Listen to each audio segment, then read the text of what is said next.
વધતા વ્યાજખોરોના આતંકને ડામવા માટે સુરત પોલીસ સતર્ક થઈ ગઈ છે। સુરત શહેર પોલીસ તમારી સાથેના સૂત્રને સાર્થક કરવા કાર્યક્રમમાં આયોજન કરાયું, જેમાં પોલીસ કમિશનર સહિતના અધિકારીઓ ઉપસ્થિત રહ્યા હતા। આ કાર્યક્રમમાં વ્યાજખોરોના ચુંગલથી દૂર રહેવા પોલીસ દ્વારા લોકોને જાગૃત કરવામાં આવ્યા। રાંદેર, અડાજણ, પાલ, અમરોલી, જહાંગીરપુરા, ઉત્તરાણ વિસ્તારના લોકોને જાગૃત કરવામાં આવ્યા હતા। ભોગ બનેલા લોકોને આગળ આવવા માટે અપીલ કરવામાં આવી હતી અને એટલું જ નહીં, બેંકોમાંથી લોન લેવા પોલીસ પણ મદદ કરશે। ચાલુ વાહને મોબાઈલ પર વાત કરી રહ્યા છો તો થઈ જજો સાવધાન, ભૂલથી કરેલી ભૂલ પણ ભારે પડી શકે છે। વધતા અકસ્માતને લઈને અમદાવાદ ટ્રાફિક પોલીસ સતર્ક થઈ ગઈ છે। ચાલુ વાહને મોબાઈલ પર વાત કરવાની હવે ખેર નથી। છેલ્લા 5 મહિનામાં 4532 જેટલા લોકો પાસેથી દંડ વસૂલ કરવામાં આવ્યો છે અને એ પણ 1000, 2000 કે લાખ નહીં, 36 લાખ રૂપિયાનો દંડ વસૂલાયો છે। હવે એક નજર એ પણ કરી લઈએ કે કયા મહિનામાં કેટલો દંડ વસૂલ કરવામાં આવ્યો। જાન્યુઆરીમાં 156 લોકોને 1,22,900નો દંડ વસૂલ કરાયો। ફેબ્રુઆરીમાં 588 લોકોને 5,15,300નો દંડ। માર્ચમાં 915 લોકોને 6,84,700નો દંડ। એપ્રિલમાં 1,427 લોકોને 11,34,000નો દંડ ફટકારાયો। મે મહિનામાં 1,446 લોકોને 11,48,700 રૂપિયાનો દંડ વસૂલ કરાયો છે। એટલે ચાલુ વાહને મોબાઈલ પર વાત કરવાનું માંડી વાળજો, નહીં તો તમે પણ ઝપેટે ચડી જશો અને આ 36 લાખથી 50 લાખ થવામાં તમારો પણ ફાળો ન ઉમેરાય તેનું ધ્યાન રાખજો। હવે એક નજર એ પણ કરી લઈએ કે જ્યારે વાહનો પર ચાલુ વાહનો તમે જ્યારે વાત કરો છો ત્યારે શું થઈ શકે છે, તો તમારી પાસે દંડ વસૂલવામાં આવી શકે છે।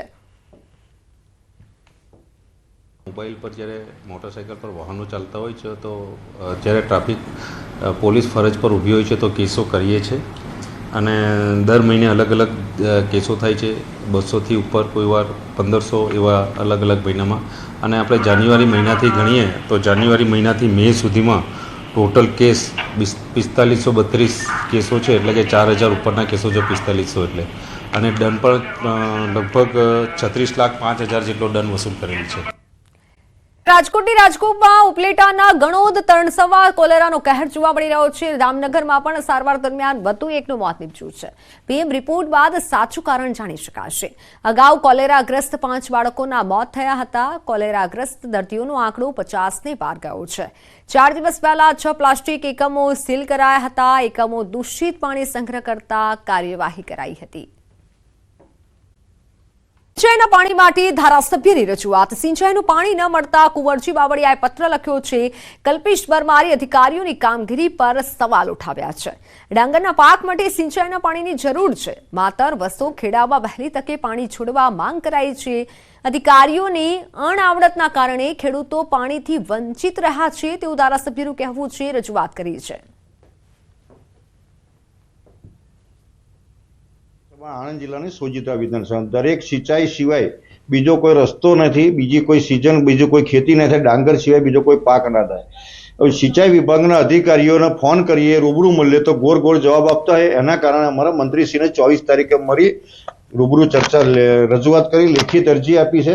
લેખિત નિવેદન આપીને ચર્ચા કરી પછી તેમણે ખાતરી આપી પાણી ચાલુ કરવામાં છે, સૂચના આપી દીધી, પણ અધિકારીઓ હજુ સુધી સૂચનાની અમલવારી નહીં કરી। આજે પણ ફરી વખત પાછો મેં મંત્રી સાહેબને ફોનથી ચર્ચા કરી। જૂનાગઢમાં ગીર જંગલનો સિંહનો અદ્ભુત વિડીયો વાયરલ થયો છે, જેમાં સિંહણનું માતૃત્વ અને સિંહબાળની મસ્તી જોવા મળી રહી છે। સિંહણ તેના 4 બચ્ચા લઈ અને નદી કિનારે પહોંચી હતી, જ્યાં સિંહબાળને પાણી પીતા સિંહણ શીખવી રહી હતી। જોકે સિંહબાળ પણ પાણી પાસેથી જે જીદ કરતો જોવા મળ્યો હતો અને સિંહબાળની અદ્ભુત ગર્જનાનો અવાજ જાણે બચપનથી જ તોખાર મિજાજ બતાવે છે। આ સુંદર વિડીયો વાયરલ થઈ રહ્યો છે, જે ગીર જંગલના કેસરી સાવજની ઓળખ કરાવે છે।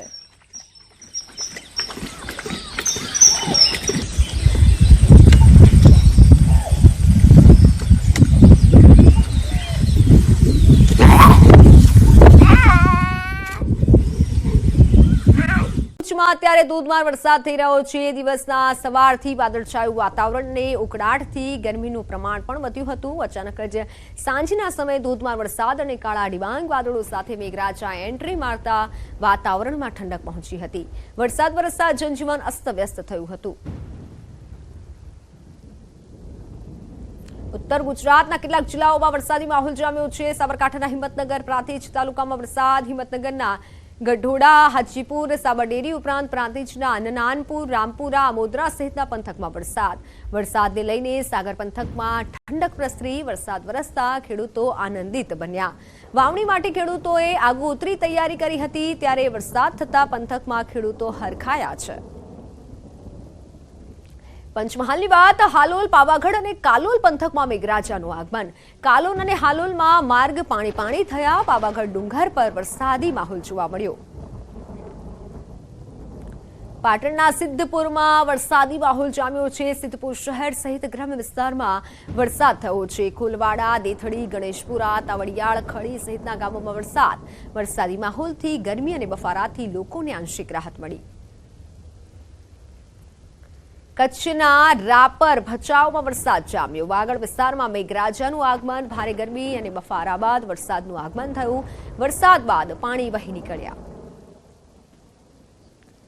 ડાંગ જિલ્લામાં ગિરિમથક સાપુતારામાં વરસાદ। સાપુતારા, નવાગામ સહિત તળેટી વિસ્તારમાં વરસાદના કારણે પ્રાકૃતિક સૌંદર્ય ખીલી ઉઠ્યું। પર્વતો પર ગાઢ ધુમ્મસ છવાતા આહલાદક માહોલ સર્જાયો। આજે વરસાદ વરસતા પર્વતો ઉપરથી ઝરણા જેવા દ્રશ્યો સર્જાયા।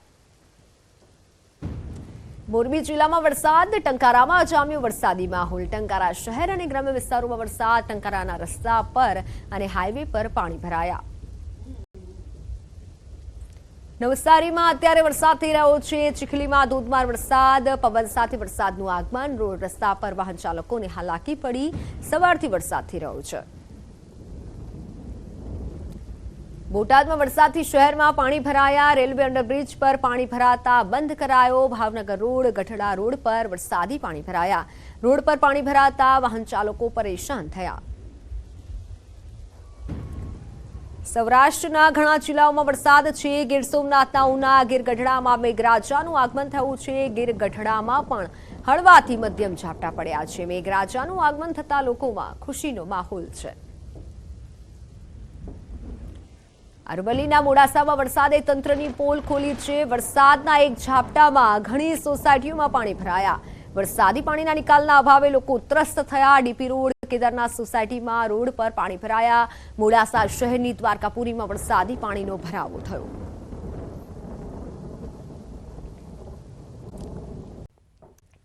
વાત સાબરકાંઠાની। સાબરકાંઠામાં હરણાવ નદીમાં બીજી વાર પૂર આવ્યું છે। ઉપરવાસમાં ભારે વરસાદથી નદીમાં પૂર આવ્યું છે। વિજયનગરની હરણાવ નદીમાં પૂર આવ્યું છે। વિજયનગરના કેલાવા, ખોખરા સહિત ઉપરવાસમાં ભારે વરસાદ થઈ રહ્યો છે। ભારે વરસાદના પગલે હરણાવ નદી બંને કાંઠે વહેતી થઈ। બીજી વાર નદીમાં પાણીની આવક થતા સ્થાનિક ખેડૂતોમાં ખુશીનો માહોલ છે। રાજસ્થાનના ગણેશવાસ, સાંબાપીડી, સરમણમાળા સહિતના ગામડાઓમાં ભારે વરસાદ છે। એસજી હાઈવે ગોતા, બોપલ, જોધપુર, શ્યામલ, શિવરંજની અને સેટેલાઇટ, વેજલપુર, નહેરુનગર, પ્રહલાદનગર સહિતમાં વીજળીના કડાકા ભડાકા સાથે મેઘરાજા પધાર્યા। બહુ રાહ જોવડાવ્યા બાદ મેઘરાજા કડાકા ભડાકા સાથે ત્રાટક્યા હતા। આખા અમદાવાદમાં તોફાની વરસાદ થતા અમદાવાદના હાલ બેહાલ થયા। પીક અવર્સમાં જ વરસાદે એન્ટ્રી મારતા ચારે બાજુ ટ્રાફિક જામ થઈ ગયો હતો। વાહન ચાલકો અટવાયા હતા। વસ્ત્રાપુર, પ્રહલાદનગર, એસજી હાઈવે, વિજલપુર સહિતના વિસ્તારોમાં પાણી ભરાયા હતા। રોડ પર જાણે કે નદી વહેતી હોય તેવા દ્રશ્યો સામે આવ્યા। માત્ર અડધો કલાકમાં જ મેઘાએ અમદાવાદને પાણી કરી નાખ્યું છે। પ્રથમ વરસાદે જ અમદાવાદ મહાનગરપાલિકાની પોલ ખુલ્લી પડી છે। ત્યારે આ દ્રશ્યો તમારી સામે છે। સ્માર્ટ સિટીના અમદાવાદ સ્માર્ટ સિટી કહેવાય છે, પરંતુ માત્ર થોડાક વરસાદમાં જ આ સ્માર્ટ સિટીના હાલ બેહાલ થઈ જાય છે અને ઘૂંટણસમા પાણી ભરાઈ જાય। જ્યારે પણ વરસાદ આવે છે ત્યારે અમદાવાદનો આ હાલ થઈ જાય છે। મોટાભાગના વિસ્તારમાં પાણી ભરાયા છે। જો કે સવારનો આ સમય હતો ત્યારે પણ પાણી ઓસર્યા ન હતા અને જેથી ઓફિસ પર જતા લોકોને, કામ ધંધે જતા લોકોને હાલાકી વેઠવાનો વારો આવ્યો હતો। એએમસી મોટી વાતો તો કરે છે કે પ્રી મોન્સૂન કામગીરી કરવામાં આવી છે, પરંતુ આ કામગીરી જ્યારે વરસાદ પડે છે ત્યારે ક્યાંય પણ જોવા નથી મળતી। માત્ર 30 મિનિટના વરસાદમાં અમદાવાદ જાણે કે બેટમાં ફેરવાયું હોય તેવા દ્રશ્યો સામે આવ્યા હતા। અમદાવાદમાં મોડી સાંજે મેઘરાજાની ધડબડાટી થઈ। ચુહાપુરા વિસ્તારમાં પાણી ભરાયા। પાણી ભરાતા બાળકો મોજ કરતા નજરે પડ્યા। સમાચાર સામે આવી રહ્યા છે। 18 કલાક બાદ પણ બાળકીની ભાળ નથી મળી। ખુલ્લી ગટરમાં 6 વર્ષની બાળકી પડી ગઈ હતી। નવસારીના બિલીમોરા શહેરની આ ઘટના।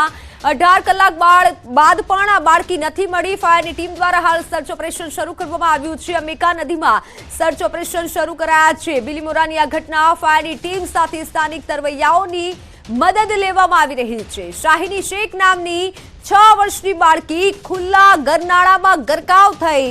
સીસીટીવીમાં આ બાળકીને જોવામાં આવી હતી કે તે ગટરમાં પડી રહી છે। દ્રશ્યો પણ સામે આવ્યા છે। અને બીજી તરફ પાલિકાના નિષ્ઠુર ચીફ ઓફિસર તેમજ કર્મચારીઓને ઘટના સ્થળે આવવાની તસ્દી પણ તેઓએ લીધી નથી।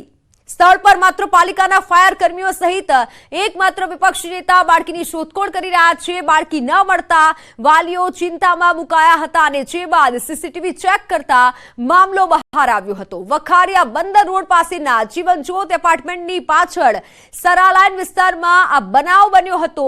બાળકી ખુલ્લા ગરનાળામાં પડી ગઈ હોવાથી જાણ થતાં જ બિલીમોરા ફાયરની ટીમ પણ ઘટના સ્થળે પહોંચી હતી। તપાસ તેઓએ શરૂ કરી હતી। ચોમાસા પહેલા વરસાદી નાળા ખુલ્લા રાખતા પાલિકાની આ બેદરકારી સામે લોકોમાં અત્યારે રોષ છે। પ્રી મોન્સૂનની કામગીરી કરવામાં આવતી હોય છે અને પ્રી મોન્સૂનની કામગીરી એ જ હોય છે કે ગટરના જે ઢાંકણા છે તેને બંધ રાખવામાં આવે અને તમામ પ્રકારની ચોમાસા પહેલા કાર્યવાહી કરવામાં આવે, કામગીરી કરવામાં આવે, પરંતુ તે કામગીરી થતી નથી। પાલિકાની આ ઘોર બેદરકારી છે। બાળકી પડી ગઈ છે, 18 કલાક થઈ ગયા છે, પરંતુ હજી સુધી આ બાળકી મળી નથી। ત્યારે અનેક સવાલ થઈ રહ્યા છે કે ખુલ્લા ગરનાળા આખરે કોણ જવાબદાર છે? કેમ આવી રીતે ખુલ્લા ગટરો અને ગરનાળા રાખવામાં આવે છે? પ્રી મોન્સૂન કામગીરીમાં ખુલ્લા ખાડા નથી ધ્યાને આવતા, જ્યારે ખાડા પૂરવાની કામગીરી કરવામાં આવતી હોય એ પણ નથી કરવામાં આવતી। ની વિધિવત શરૂઆત થઈ ચૂકી છે અને શરૂઆત થતાની સાથે ગણદેવી તાલુકા સહિત બિલીમોરા શહેરમાં 1.5 ઇંચથી વધુ વરસાદ પડ્યો હતો અને આ વરસાદના કારણે અનેક જગ્યાઓ પર પાણી ભરાતા વહીવટી તંત્રની પોલ ખુલી હતી। સાથે જ બિલીમોરા પાલિકાની ગંભીર બેદરકારી સામે આવી છે। એટલા માટે કે બિલીમોરા શહેરમાં પશ્ચિમ વિસ્તારમાં આવેલ જે જીવનજ્યોત એપાર્ટમેન્ટ છે ત્યાં નજીકમાં જ એક ખુલ્લી ગટર હતી। પાલિકાના પાપે જે ગટર ખોદવામાં આવી હતી અને પૂરવામાં નહીં આવી હતી અને એમાં પાણી ભરાયું હતું વરસાદી અને ત્યાં બાળકી 5 વર્ષની બાળકી ગરકાવ થઈ ચૂકી હતી અને 18 કલાકનો સમય વીતવા છતાં પણ હજુ બાળકીની કોઈ ભાળ મળી નથી। આજે વહેલી સવારથી એ બાળકીને શોધવા માટે ફાયર વિભાગની જે ટીમો છે એ ટીમો દ્વારા અંબિકા નદીનો જે પટ છે એ પટમાં ફાયર વિભાગની બોટ લઈને બાળકીની શોધખોળ હાથ ધરવામાં આવી છે। પરંતુ 18 કલાકથી પણ વધુ સમય જે છે એ વીતી ચૂક્યો છે અને હજુ પણ બાળકી મળી નથી। પાણીનો પ્રવાહ વધારે છે। ઉપરવાસમાં પણ ભારે વરસાદને કારણે અંબિકા નદીમાં જે રીતના નવા નીરનું આગમન થયું છે, પાણીનું જળસ્તર વધારે છે, એટલે ફાયર વિભાગને પણ હાલ બાળકી શોધવામાં તકલીફ પડી રહી છે। આપણી સાથે ફાયર વિભાગના કર્મચારીઓ જે છે એમની સાથે વાત કરીશું। હજુ સુધી મળી નથી બાળકી, કઈ રીતની શોધખોળ હાથ ધરી છે? અત્યારે અમારા ફાયરના જવાનો આવી ગયા છે બોટ લઈને અને રાતે મળી ન હતી એટલે અત્યારે સવારે નદીના પટમાં અમારી પોતાની બોટ લઈને નીકળ્યા છે। અત્યારે નદીમાં બધા તપાસ કરી રહ્યા છે, જોઈએ અત્યારે મળી જાય તો। રાતે ભરતી હતી તો ભરતીને લીધે હવે ક્યાંક અંદર હોય અને શોધખોળ માટે નીકળી ગયા છે નદી। ચોક્કસથી ફાયર વિભાગની જે ટીમ છે એ તનતોડ મહેનત કરીને હાલ બાળકીની જે ભાળ છે મેળવવાના પ્રયત્ન કરી રહ્યા છે, પરંતુ જે રીતના ચીફ ઓફિસર સહિતના જે અધિકારીઓ છે એમના પાપે એક નિર્દોષ બાળકીનો ભોગ લેવાયો હતો। પરંતુ શરમજનક એ વાત પણ સામે છે કે હજુ સુધી પણ ચીફ ઓફિસરથી લઈને જે અધિકારીઓ છે પાલિકાના એ આ શોધખોળ સર્ચ ઓપરેશન ચાલે છે પરંતુ સ્થળ પર હાજર નથી। પરંતુ હાજર છે તો વિપક્ષી નેતા હાજર છે, ફાયર વિભાગના જે કર્મચારીઓ જે છે, તરવૈયાઓ જે સ્થાનિક તરવૈયાઓ એ હાજર છે। એટલે શરમજનક એક વાત એ કહી શકાય કે હજુ પણ અધિકારીઓનું પેટનું પાણી નથી હાલતું અને એક નિર્દોષ બાળકીનો ભોગ લેવા છતાં પણ આ અધિકારીઓની ઊંઘ ક્યારે ઉઠશે એ સૌથી મોટો સવાલ છે। ભવિન પટેલ, ન્યૂઝ 18 ગુજરાતી, નવસારી। રાજ્યમાં 24 કલાકમાં 159 તાલુકાઓમાં વરસાદ છે। સૌથી વધુ નવસારી તાલુકામાં વરસાદ છે। નવસારીમાં 4.2 ઇંચ, પલસાણામાં 4.1 ઇંચ વરસાદ છે। જલાલપુરમાં 3.5 ઇંચ વરસાદ, ઉમરગામમાં 3.4 ઇંચ જેટલો વરસાદ વરસી રહ્યો છે અને હાલ પણ વરસાદની જે આગાહી કરવામાં આવી છે રાજ્યભરમાં વરસાદી વાતાવરણ છે। તો સૌથી વધુ વરસાદ નવસારીમાં નોંધાયો છે. રાજ્યમાં 24 કલાકમાં 159 તાલુકાઓમાં વરસાદ નોંધાયો છે અને સૌથી વધુ નવસારીમાં વરસાદ નોંધાયો છે અને તેથી નવસારીના નીચાણવાળા વિસ્તારોમાં પાણી ભરાયા હતા. જ્યાં જુઓ ત્યાં પાણી જ પાણીની પરિસ્થિતિ સર્જાઈ હતી અને લોકોએ પણ હાલાકી વેઠવાનો વારો આવ્યો હતો. જોકે હવામાન વિભાગ દ્વારા દક્ષિણ ગુજરાતમાં વરસાદની આગાહી કરવામાં આવી છે. રાજ્યમાં હજુ 3 દિવસ ભારે વરસાદની આગાહી છે. આજે ભારેથી અતિ ભારે વરસાદ પડી શકે છે. પોરબંદર, જૂનાગઢમાં ભારેથી અતિ ભારે વરસાદ થઈ શકે છે. દ્વારકા, ગીર સોમનાથમાં ભારેથી અતિ ભારે વરસાદની આગાહી છે. આણંદ, સુરત, ડાંગ, નવસારીમાં ભારે વરસાદ આજે પણ થઈ શકે છે. રાજકોટ, જામનગર, અમરેલી, ભાવનગર, મોરબી અને કચ્છમાં ભારે વરસાદની હવામાન વિભાગ તરફથી આ મોટી આગાહી વ્યક્ત કરવામાં આવે છે. આજે સૌરાષ્ટ્રના પટ્ટામાં પણ વરસાદ થઈ શકે છે. અરબી સમુદ્રમાં સાયક્લોનિક સર્ક્યુલેશન છે. અરબી સમુદ્રનો સિસ્ટમ સક્રિય થઈ રહી છે. આ ઉપરાંત લો પ્રેશરો પણ છે. બંગાળ ઉપસાગરમાં પણ લો પ્રેશરો છે અને ઓરિસ્સામાં એક સિસ્ટમ સક્રિય થઈ રહી છે.